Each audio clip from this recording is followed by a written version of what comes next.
Hello my dear student, welcome to back my channel Roshan Shah study point.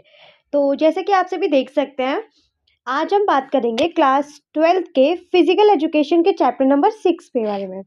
तो chapter number 6 है आपका खेलों में परीक्षण तथा मापन। तो जैसे कि आपको नाम से ही समझ में आ रहा है कि ये जो चैप्टर है पूरा का पूरा वो आपका बहुत सारे परीक्षणों से संबंधित है। एंड आपकी बुक का सबसे ज़्यादा इजी जो चैप्टर है वो है चैप्टर नंबर 6। चैप्टर नंबर 6 इतना ज़्यादा आसान है कि इसमें आपको केवल और केवल कुछ परीक्षण याद रखने हैं, और वो परीक्षण इतने ज़्यादा सिंपल हैं, इतने ज़्यादा सरल हैं कि एक बार अगर आपको उन परीक्षण के बारे में पता चल जाएगा, तो आप बहुत अच्छे से अपने एग्ज़ाम में उन परीक्षणों के बारे में लिख पाएँगे। और ये सभी जो परीक्षण हैं वो सारे के सारे कहीं आपकी सहन क्षमता को बढ़ाने के लिए हैं, कहीं आपके जो हाथों की स्ट्रेंथ है, तो पैरों की जो स्ट्रेंथ है, उसको मापने के लिए है। तो ओवरऑल ये जो चैप्टर है वो बहुत ही ज़्यादा इंटरेस्टिंग है, और इस चैप्टर को पढ़ने के बाद आप लोग बहुत सारे आप घर पे रह के ही आप लोग अपनी हाथों की जो स्ट्रेंथ है, पैरों की जो स्ट्रेंथ है, या फिर आपकी जो फ्लेक्सिबिलिटी है, आप उसको बहुत ही अच्छे से मापन कर सकेंगे।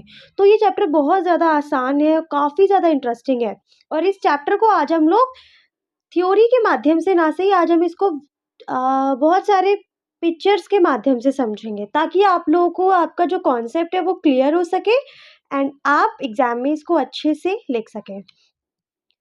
तो जैसे कि आप सभी जानते हैं, सबसे पहले हम अपने टॉपिक डिस्कस कर लेते हैं एक बार कि आज हम किन-किन टॉपिक्स को पढ़ने वाले हैं।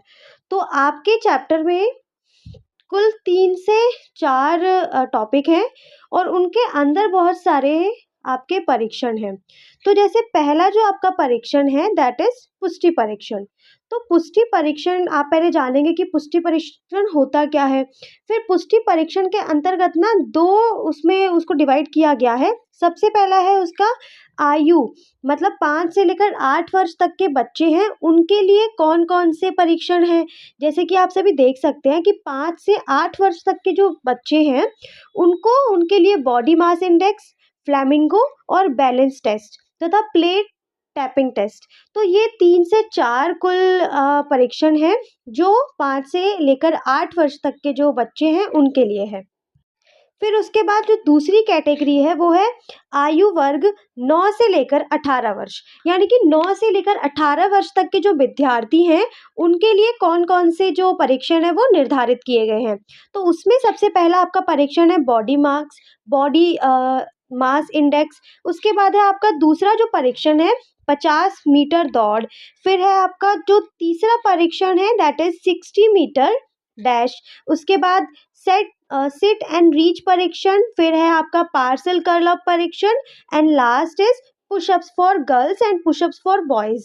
तो ये सभी जो परीक्षण हैं वो आयु वर्ग 9 से लेकर 18 वर्ष तक के विद्यार्थियों के लिए है, ताकि इन परीक्षणों के माध्यम से वो अपनी स्ट्रेंथ, अपनी जो उनकी सहन शक्ति है, जो फ्लेक्सिबिलिटी है, उसका वो मापन कर सकें। तो इसी के साथ और भी कुछ आपके जो परीक्षण हैं वो इस चैप्टर में शामिल हैं, जैसे कि आप सभी देख सकते हैं। तो सबसे पहला है आपका बेसन चयापचय दर की गणना करना। तो इस टॉपिक में हम जानेंगे कि जो बेसन चयापचय दर होता है उसकी गणना किस प्रकार से की जाती है। फिर उसके बाद हम जानेंगे रिकली एंड जोन्स। तो उसके अंतर्गत भी बहुत सारे परीक्षण आते हैं, जैसे सबसे पहले है आपका चेयर स्टैंड परीक्षण। फिर हम बात करेंगे बाजू मोड़ने का परीक्षण। देन फिर हमारा होगा चेयर सेट एंड रीच परीक्षण। उसके बाद बैक स्क्रैच परीक्षण। तो जैसे कि आप सभी देख सकते हैं, ये सारे के सारे जो परीक्षण हैं वो किसी ना किसी आपके बॉडी के पार्ट से संबंधित है। यानी कि जैसे हमने पिछले उसमें बात की है, तो आपने देखा बॉडी मास इंडेक्स, उसके बाद 50 मीटर की दौड़। तो ये सारे के सारे जो भी परीक्षण आज हम करने वाले हैं, वो सभी आपकी स्ट्रेंथ, आपकी जो फ्लेक्सिबिलिटी है, आपके जो पैरों की स्ट्रेंथ है, उन सभी को मापने के लिए कराए जाते हैं। तो आज इस वीडियो में हम जिन टॉपिक्स की बात करेंगे वो है पुष्टि परीक्षण। और पुष्टि परीक्षण में जितने भी आपके परीक्षण शामिल हैं, उन पे आज हम बहुत अच्छे से बात करने वाले हैं, ताकि आप लोगों को एक-एक परीक्षण इतने अच्छे से समझ में आ जाए कि आप उसे कभी ना भूलें। तो इसी के साथ स्टार्ट करते हैं आज की वीडियो। सबसे पहला है हमारा बॉडी मास इंडेक्स। तो बॉडी मास इंडेक्स, जैसे कि मैंने आपको बताया था कि बॉडी मास जो इंडेक्स है वो 5 से लेकर 8 वर्ष तक के जो बच्चे हैं उनके लिए है। यानी कि 5 से लेकर 8 वर्ष तक के जो बच्चे हैं उनकी जो स्ट्रेंथ है, उनकी जो शारीरिक संरचना है, उनका जो भार है, वो सभी का सभी हम बॉडी मास इंडेक्स परीक्षण के द्वारा हम माप सकते हैं। तो जानते हैं कि बॉडी मास जो परीक्षण ये इंडेक्स है वो आखिरकार कैसे यूज़ किया जाता है और इसका मतलब क्या होता है? तो बॉडी मास इंडेक्स परीक्षण के द्वारा विद्यार्थी के स्वास्थ्य और शारीरिक संरचना के मूल्यांकन के लिए शरीर में मांसपेशियों और वसा के वितरण की गणना की जाती है।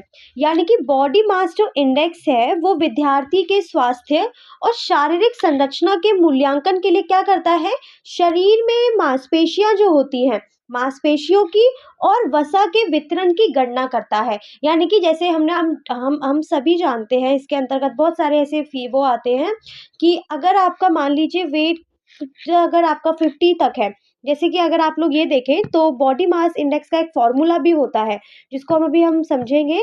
तो अगर आप उस फॉर्मूले के थ्रू मान लीजिए आपका वेट जो है वो 18 या 20 तक के रेंज में है, तो उस समय क्या होगा, आप अंडर वेट के अंतर्गत आएँगे, या फिर अगर आपका 18 से लेकर 25 तक है तो आप नॉर्मल इसके अंतर्गत आएँगे। तो इस प्रकार से क्या है कि बॉडी मास जो इंडेक्स है वो हमारे शरीर की संरचना जो है और हमारे जो शरीर की संरचना और हमारा जो स्वास्थ्य है उसका मूल्यांकन करता है।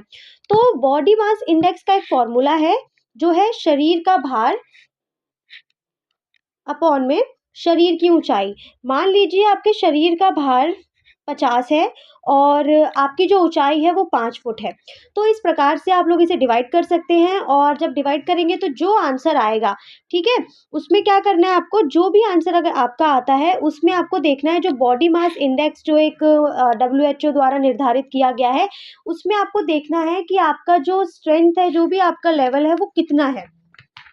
तो जिस कैटेगरी में आप आएँगे बीएमआई की, उस कैटेगरी में आपको जानना है कि वो अल्प भार के अंतर्गत आती है या फिर सामान्य भार के अंतर्गत आती है। तो आपको एक चीज़ याद रखनी है, आपको ये फ़ॉर्मूला जो है वो याद रखना है और आपको ये याद रखना है कि बॉडी मास जो इंडेक्स है वो कहाँ पे यूज़ किया जाता है, ठीक है? तो दोबारा मैं एक बार रिपीट कर देती हूँ, बॉडी मास इंडेक्स का जो फ़ॉर्मूला है that is body mass index is equal to शरीर का भार अपॉन में शरीर की ऊंचाई। तो शरीर का भार आप देख सकते हैं जितना भी होगा, उसके बाद शरीर की ऊंचाई, उसको आपस में आपको डिवाइड करना है एंड जो भी आपका आंसर आएगा फिर आपको देखना है कि जो आपका आंसर आ रहा है अब उसके अंतर्गत कहाँ पे शामिल है, ठीक है? तो वो आपको श्रेणी में देख लेना है। अगर मान लीजिए आपका 18.5 आता है, ठीक है? तो 18.5 अगर आपका आता है तो आप अल्प भार के अंतर्गत आते हैं। इसके अगर अगर आपका मान लीजिए 30 से 34 के बीच में होता है तो आप मोटापे की श्रेणी में हैं। अगर आप 18 से लेकर 25 तक की श्रेणी के अंतर्गत आते हैं तो आप किसके अंतर्गत हैं? आप सामान्य भार के अंतर्गत हैं। तो इस तरीके से आपको देख लेना है। और अगर हम इस परीक्षण की बात करें, जैसे कि आप सभी जानते हैं ये एक परीक्षण है, तो इस परीक्षण के लिए जो आपके इक्विपमेंट्स जो आपको रिक्वायर्ड होने वाले हैं, सबसे पहला है आपको एक साफ-सुथरी सतह पे खड़े हो जाना है। उसके बाद आपको एक वज़न तौलने की आपको एक वेटिंग मशीन चाहिए। इसके अलावा आपको एक अपनी हाइट को मापने के लिए एक स्टेनोमीटर चाहिए। स्टेनोमीटर जो स्केल होता है उसकी ज़रूरत पड़ेगी। तो जैसे कि आप इस इमेज में देख ही सकते हैं कि एक आपके भार के लिए एक वेटिंग मशीन एंड आपकी हाइट के लिए आपको एक चाहिए स्टेंडोमीटर। तो इससे क्या होगा, सबसे पहले आपको आपका वेट पता चल जाएगा, उसके बाद वेट पता चलने के बाद आपको आपकी हाइट पता चल जाएगी। और बॉडी मास में तो 2 ही चीज़ें मोस्ट इम्पोर्टेंट होती है, first is weight and second is height. आपको जब आपकी हाइट और वेट पता चल जाएगी तभी तो आप बीएमआई निकाल पाएँगे। तो आपको क्या करना है, सबसे पहले एक आपको वेटिंग मशीन लेनी है, उसके बाद आपको एक स्टेनोमीटर की ज़रूरत पड़ेगी एंड इसके थ्रू आप अपना वेट और हाइट जो है वो निकाल सकते हैं। अब आपका वेट और हाइट जो है अगर आ जाता है, मान लीजिए आपका वेट आया है 50 एंड आपकी हाइट आई है इज इक्वल टू 4, तो अगर आप इसको डिवाइड करेंगे आपस में, तो जो भी आपका आंसर निकलेगा, अब आपको देखना है कि वो किस रेंज के, मान लीजिए अगर आपका आपका आता है 22, तो 22 आपको चेक करना है कि वो किसके अंतर्गत आएगा, यानी कि 22 आपका आएगा अंडरवेट के अंतर्गत आएगा, नॉर्मल के अंतर्गत आएगा, ओवरवेट के अंतर्गत आएगा या फिर ओबीस के अंतर्गत आएगा। तो इन चारों में से 22 जिसके अंतर्गत भी आएगा वो आपका क्या होगा, बीएमआई। उससे आपको पता चल जाएगा कि आप किस कैटेगरी के अंतर्गत आते हैं।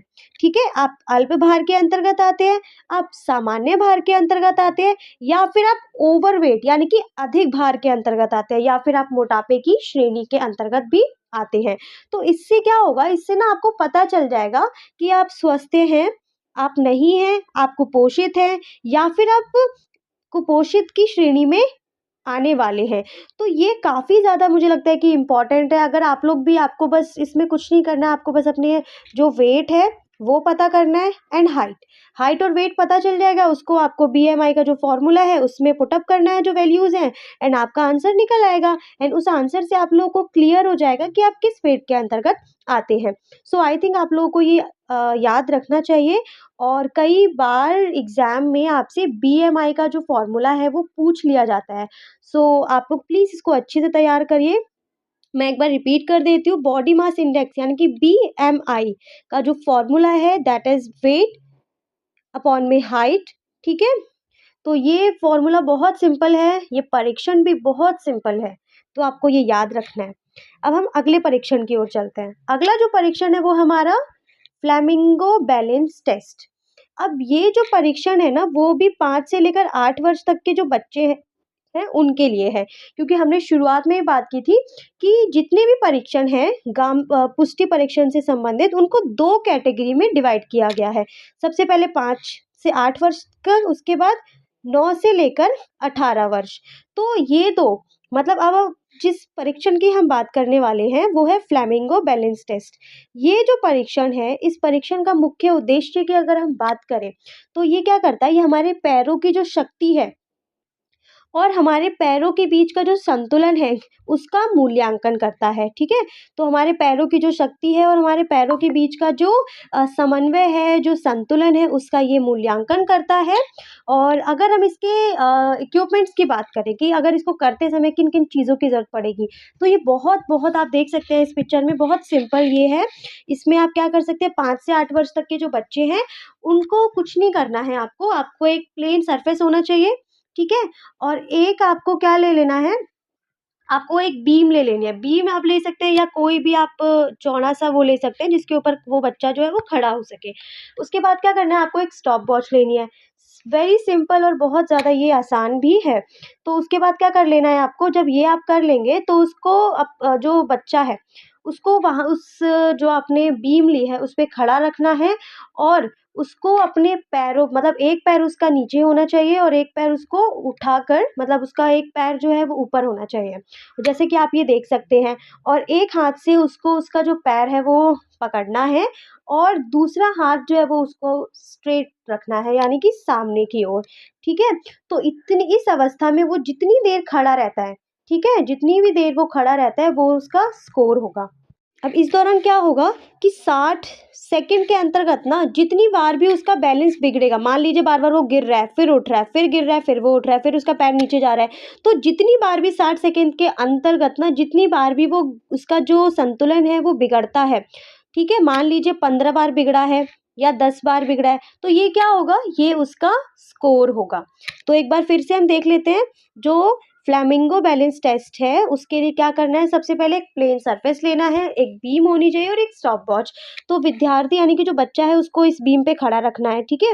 उसके बाद उसका जो एक पैर है वो धरती पर और दूसरा पैर है वो थोड़ा-सा उसके ऊपर होना चाहिए। फिर जो दूसरा हाथ है उसको उस पैर को पकड़ना है और एक हाथ को उसको फ्रीली छोड़ना है। अब क्या करना है, उसको कम से कम 60 सेकंड तक खड़ा रहना है इसी अवस्था में।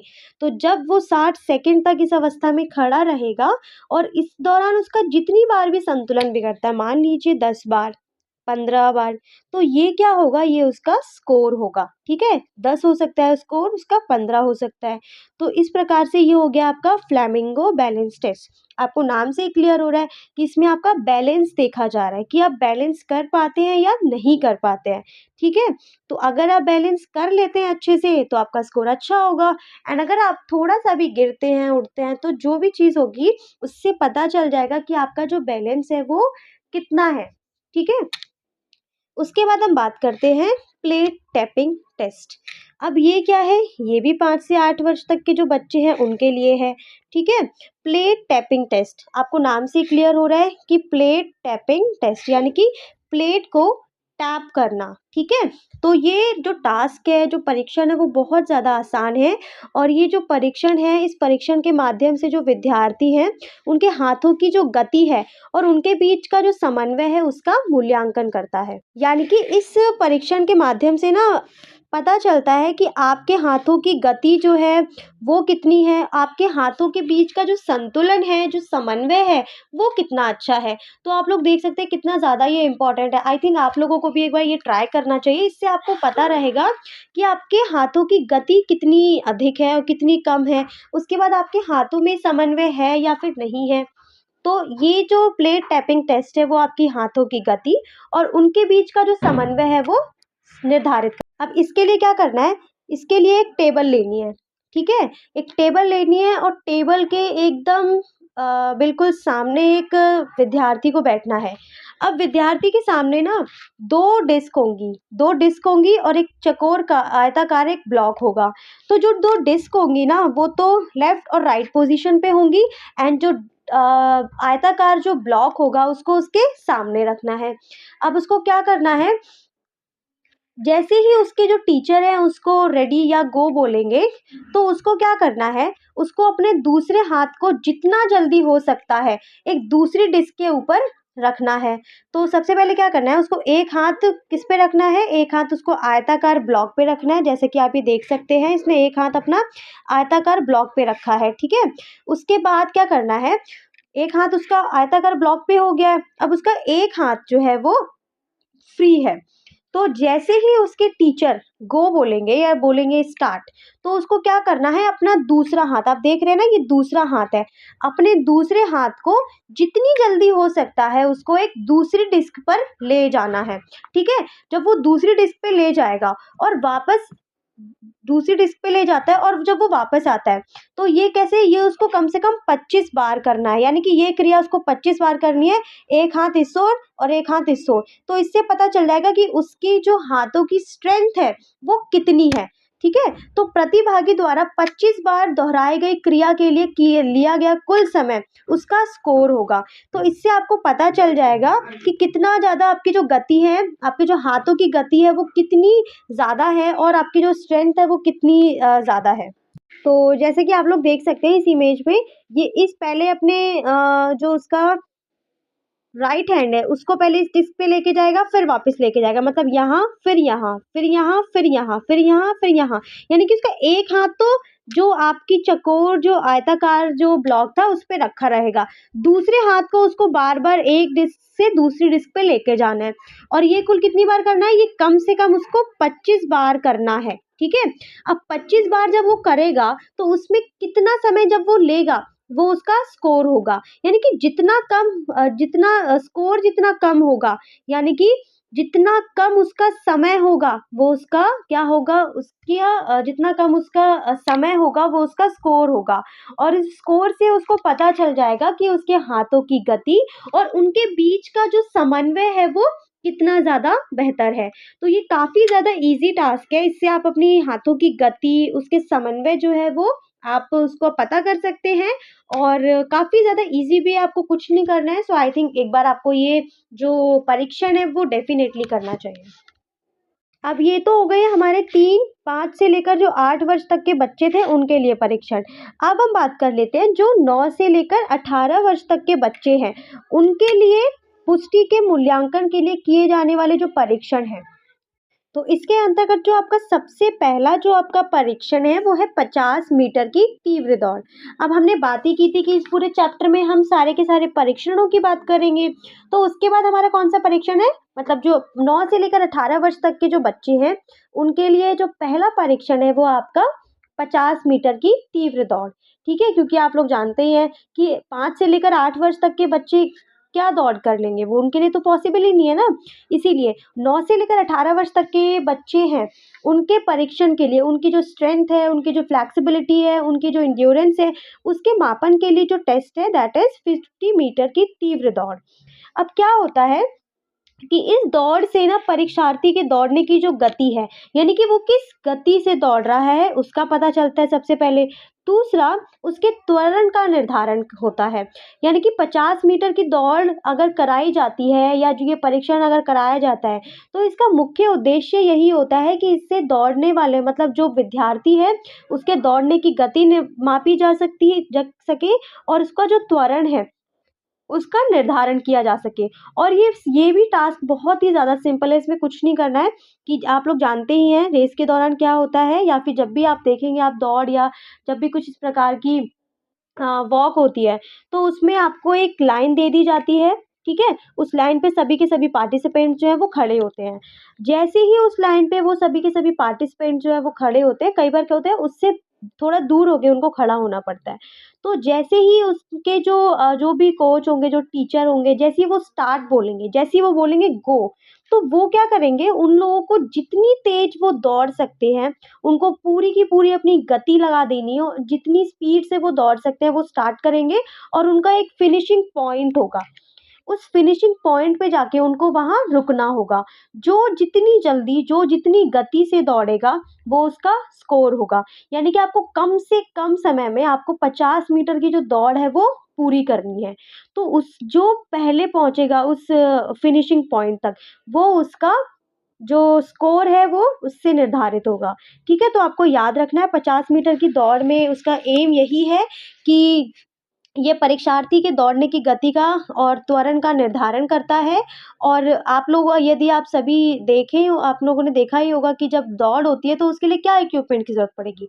पहली बात तो एक क्लीन एंड प्लेन सरफेस, ठीक है? जो 50 मीटर तक हो, उसके बाद आपको एक स्टॉप वॉच चाहिए एंड बस ये दोनों चीज़ें ही चाहिए, ताकि आप उसके स्कोर, आप उसके समय जो है वो नोट डाउन कर सकें, ठीक है? और आप विधि का तो आप समझ ही चुके हैं कि 50 मीटर की दूरी पर खींची 2 समांतर रेखाओं में से एक रेखा पर खड़ा होना होता है और जैसे ही उनको आदेश मिलता है कि रेडी स्टेडी गो, इस रेडी स्टेडी गो बोलने पर ही उन्हें क्या करना है, उनको जितना जल्दी हो सकता है दूसरी रेखा को दौड़कर पार करना है। अब जैसे ही वो दूसरी रेखा को पार करेंगे तो क्या होगा, उनका जो टाइम है वो नोट कर लिया जाएगा कि इस समय इस बच्चे ने या इस विद्यार्थी ने इस रेखा को पार किया है एंड दैट इज़ वो होगा वो उसका स्कोर होगा। तो इस प्रकार से आपकी 50 मीटर की दौड़ बहुत सिंपल है, ये आपसे पूछ लिया जा सकता है एग्ज़ाम में, आप लोग इसको अच्छे से तैयार करके जाइए। अब दूसरा है हमारा 600 मीटर दौड़, आपको याद रखना है एक 50 मीटर है, दूसरा है 600 मीटर दौड़। तो ये जो 600 मीटर की दौड़ है, इसका मुख्य उद्देश्य है कि जो परीक्षार्थी हैं, उनकी एरोबिक पुष्टि का मापन करना, ठीक है? आपकी उनकी एरोबिक जो पुष्टि है, वो कितनी ज़्यादा स्ट्रॉन्ग है, ठीक है? इसमें क्या करना होता है कि जैसे ही इस परीक्षण की विधि इसी प्रकार है कि जैसे ही आपको निर्देश मिलता है, तो परीक्षार्थी को प्रारंभिक रेखा से, मान लीजिए उसकी स्टार्टिंग लाइन है, यहाँ से स्टार्ट करते हुए उसको 60 गज की दूरी पे जो अंतिम रेखा है, उसको पार करना है। मान लीजिए ये फिनिशिंग लाइन है, तो इसको क्या करना है, ये उसको पार करना है और प्रारंभिक रेखा से अंतिम मतलब इस लाइन से ये आपकी प्रारंभिक रेखा है और ये है आपका फिनिशिंग पॉइंट। तो प्रारंभिक रेखा से लेकर फिनिशिंग पॉइंट तक लिया गया जो समय है वो उसका कुल स्कोर माना जाएगा। तो आप लोग सभी जानते हैं कि इसी प्रकार से जब हम लोगों ने अक्सर बहुत सारे आपने देखा होगा कॉम्पिटिशन में, आप लोगों ने भी जब पार्टिसिपेट किया होगा, तो एक स्टार्टिंग पॉइंट होता है। तो स्टार्टिंग पॉइंट से शुरू होने के बाद आप जब ख़त्म होते हैं, आपका जो फिनिशिंग पॉइंट होता है, ठीक है? तो स्टार्टिंग पॉइंट से लेकर फिनिशिंग पॉइंट तक के बीच में लिया गया जो समय है, वो आपका स्कोर होता है। इसी प्रकार से 60 मीटर की दौड़ में भी यही किया जाता है कि आपको सबसे पहले फिनिशिंग लाइन से थोड़ा पीछे खड़े हो जाना है, ठीक है? उसके बाद जैसे ही आपको रेडी स्टेडी गो बोला जाएगा, आप लोगों को अपनी पूरी गति से या चल के जाना है या दौड़ के जाना है। जैसे ही आप पहुँचेंगे अपने फिनिशिंग पॉइंट तक, आपको अपना फिनिशिंग जो पॉइंट है उसको क्रॉस करना है एंड फिनिशिंग पॉइंट क्रॉस करते ही आपने जो शुरू मतलब जब से आपकी प्रारंभिक रेखा से लेकर अंतिम रेखा के बीच का जो समय है वो आपका स्कोर माना जाएगा। तो इस प्रकार से आपका सेकंड जो परीक्षण है वो है आपका 600 मीटर दौड़। अब अगले परीक्षण की ओर चलते हैं। तो जैसा कि आप सभी देख सकते हैं इस इमेज में कि अगला जो परीक्षण है वो है आपका सिट एंड रीच परीक्षण। तो सिट एंड रीच परीक्षण भी बहुत ज़्यादा आसान है। इसका जो अगर हम उद्देश्य की बात करें यानी कि ये जो परीक्षण है वो हमें क्यों करना चाहिए, क्या उद्देश्य है इसका? तो इस परीक्षण का उद्देश्य है कि परीक्षार्थी जो है यानी कि जो करने वाले हैं उसके कमर के निचले भाग, ठीक है? कमर के निचले भाग की तथा कूल्हे के क्षेत्र जो है और घुटने के जो पिछले भाग की जो मांसपेशियां हैं उनकी लचक को मापना, ठीक है? तो आपने देख ही लिया कि इसका जो मुख्य उद्देश्य है वो कमर के निचले भाग, जो कूल्हे होते हैं उनका जो पूरा क्षेत्र है और जो घुटने के जो पिछला भाग है उसकी मांसपेशियों की लचक को मापना है। कई बार आपने देखा होगा ना बहुत सारी एक्सरसाइज नहीं कर पाते क्योंकि हमारी बॉडी में फ्लेक्सिबिलिटी नहीं होती है। तो अगर आप लोग ये परीक्षण करते हैं इससे ना सबसे पहला आपको ये बेनिफिट होगा, आपको अपनी स्ट्रेंथ आपको जो आपकी फ्लेक्सिबिलिटी है उसका पता चल जाएगा एंड आपको ये बहुत जब आप इसको कंटिन्यूअसली करते रहेंगे तो आप देखेंगे कि आप बहुत सारे ऐसे आपकी बॉडी में फ्लेक्सिबिलिटी की जो वो है वो धीरे-धीरे क्या होगी इंक्रीज़ होगी, जो आपके लिए काफ़ी ज़्यादा इम्पोर्टेंट हो। तो इसके लिए क्या करना है सबसे पहले आपको ये जो परीक्षण करने के लिए आपको अगर हम इसकी आवश्यक सामग्री की बात करें तो आपको केवल और केवल एक सिट एंड रीच बॉक्स ले लेना है या फिर या डब्बा जिसे बोल सकते हैं, आपको एक बॉक्स लेना है, ठीक है? इस प्रकार से इसका नाम होता है सिट एंड रीच बॉक्स, जो आपको मार्केट में इजीली अवेलेबल हो जाएगा एंड उसके बाद फिर आपको एक स्केल लेना है, आपको एक मैट लेना है, ठीक है? तो स्केल का क्या करना है सबसे पहले आपको ये जो आपने बॉक्स लिया है सिट एंड रिच इसको अपने सामने रखना है, ठीक है? सामने रखने के बाद आपको क्या करना है, इसके ऊपर एक स्केल रखना है, ठीक है? इसके ऊपर एक स्केल रखना है और आपको एकदम स्ट्रेट सबसे पहले बैठ जाना है और अपने पैरों को क्या करना है इस बॉक्स के अंदर रख के बैठना है आपको। तो जब आप अपने पैरों को आपको अपने पैरों पे कुछ नहीं डालना है, आपको अपने पैर जो हैं वो सीधे सट कर रखने हैं। उसके बाद जैसे ही परीक्षार्थी जहाँ तक संभव हो सकता है, अपने दोनों हाथों को फुट्टे पर लगे फुट्टे को आगे की ओर ले जाएगा। मतलब आपने देखा था कि यहाँ पे आपका स्केल है और आप देख सकते हैं आप इसको इस मुद्रा में बैठना है। तो आपको आपको अपने जो पैर हैं, ठीक है? वो एकदम स्ट्रेट रखने हैं सबसे पहले, आपको अपनी बैकबोन स्ट्रेट रखनी है, उसके बाद आपको जो स्केल यहाँ आपने रखा हुआ है, उसको आपको क्या करना है, उसको आपको टच करना है। तो जैसे ही आप उसको टच करेंगे और आपको उसको मतलब यहाँ तक लेके जाएँगे, मान लीजिए आप उसको जितनी दूरी तक लेके जाएँगे, ठीक है? वो आपका स्कोर होगा। तो उससे क्या होगा मतलब आप जितनी दूरी तक उसको ले जाएँगे, उसके बाद वो आपका स्कोर होगा और ऐसा करते समय यदि आप झटके से ये करेंगे तो वो चीज़ ठीक नहीं रहेगी और अधिकतम पहुँच की स्थिति में परीक्षार्थी को स्वयं को 2 सेकंड तक रोकना है। मान लीजिए अगर आप यहाँ तक, ठीक है? आप ये जो बच्चा देख पा रहे हैं, अगर ये यहाँ तक इस पॉइंट तक पहुँच पाता है, ठीक है? मान लीजिए जितना इतना ज़्यादा ये झुक जाता है कि इस पॉइंट तक पहुँच जाता है। अब इस पॉइंट पे ये पहुँच गया तो इसको 2 सेकंड तक उस पॉइंट पे रुकना है। ठीक है? उस पॉइंट पे रुकना है और फुट्टे पर जो दूरी उसने प्राप्त की है, उसे स्कोर के रूप में उसको नोट करना है।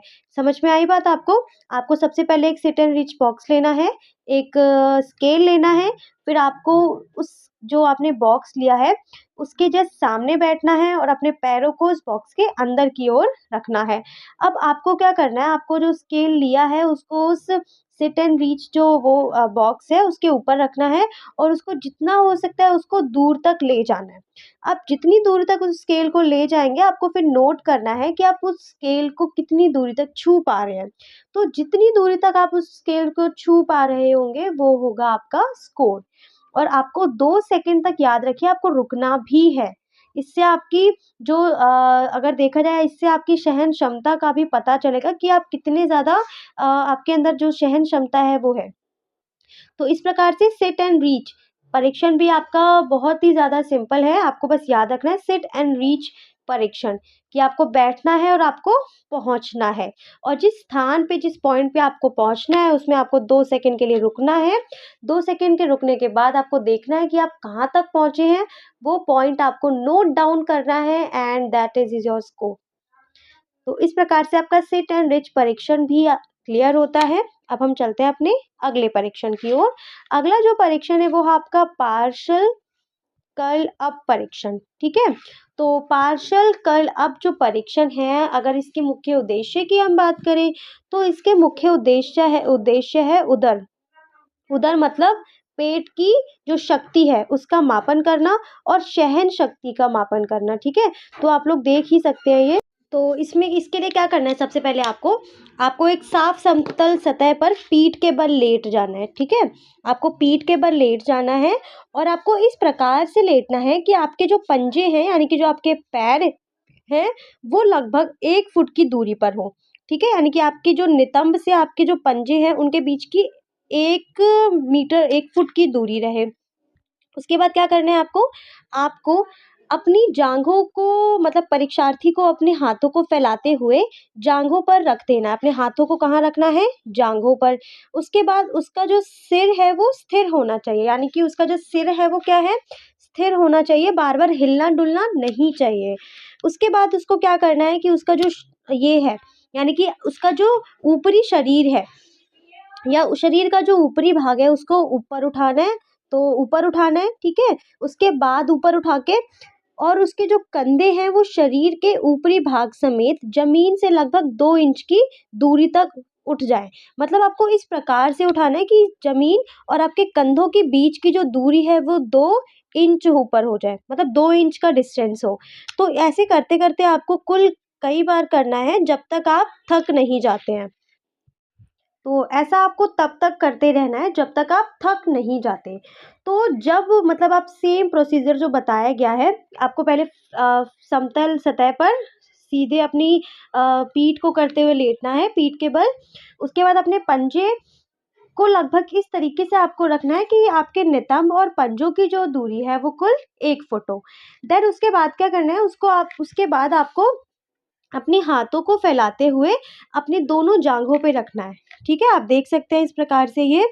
उसके बाद जब आप अपने हाथों को अपनी जांघों पर रख लेंगे, देन नेक्स्ट स्टेप होगा आपका, आपको अपना जो सिर है वो स्थिर रखना है, मतलब आपका जो सिर है वो हिलना-डुलना नहीं चाहिए। देन उसके बाद आपको अपने शरीर का जो ऊपरी भाग है वो उठाना है। आप देख सकते हैं ना कि आपका जो शरीर का ये ऊपरी भाग है, ये आपको उठाना है। उठाने के बाद आपको 2 इंच तक इतना उठाना है कि वो उसके बीच, मतलब ज़मीन से लेकर आपका जो शरीर है वो 2 इंच तक हो। उसके बाद उठा के रखना है, और 2 से 3 सेकंड तक, याद रखिए 3 सेकंड तक रुकना है। फिर कंटिन्यूअसली आपको ये तब तक करना है जब तक आप थक नहीं जाते, ठीक है? क्योंकि हमने क्या देखा था इसमें, हमने नोटिस किया था कि इसमें वो सहन शक्ति और शक्ति मापता है। तो जितना भी इसका, मतलब इसमें देखा जाएगा कि आप कितने कम से कम समय में आप अच्छे से जो ये आप पुशअप्स है, आप सॉरी पार्ल्स कर्ल अप है उनको कर सकते हैं। तो जितने भी सही तरीके से आप करेंगे, कम से कम समय में आप बहुत अच्छे से करते हैं, ज़्यादा करते हैं, तो इससे आपको पता चलेगा कि आपके जो उदर की शक्ति है, यानी कि आपके जो पेट की शक्ति है, वो ठीक है।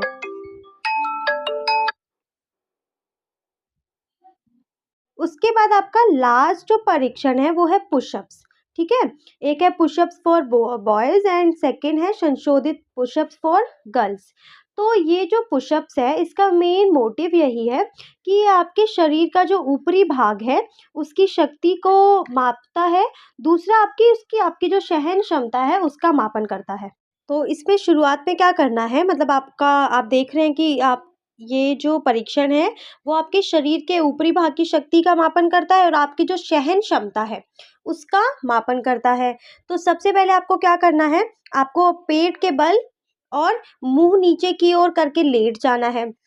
जैसे कि आप सभी देख सकते हैं इसमें आपको पेट के बल और मुंह नीचे करके आपको लेट जाना है और इस दौरान आपके जो कंधे हैं, आपके हाथ कंधों की जो अपेक्षा थोड़े खुले होने चाहिए। मतलब आप देख रहे हैं ना कि आपके कंधे और हाथ जो हैं वो खुले हैं ताकि आप लोग बैलेंस बना सकें।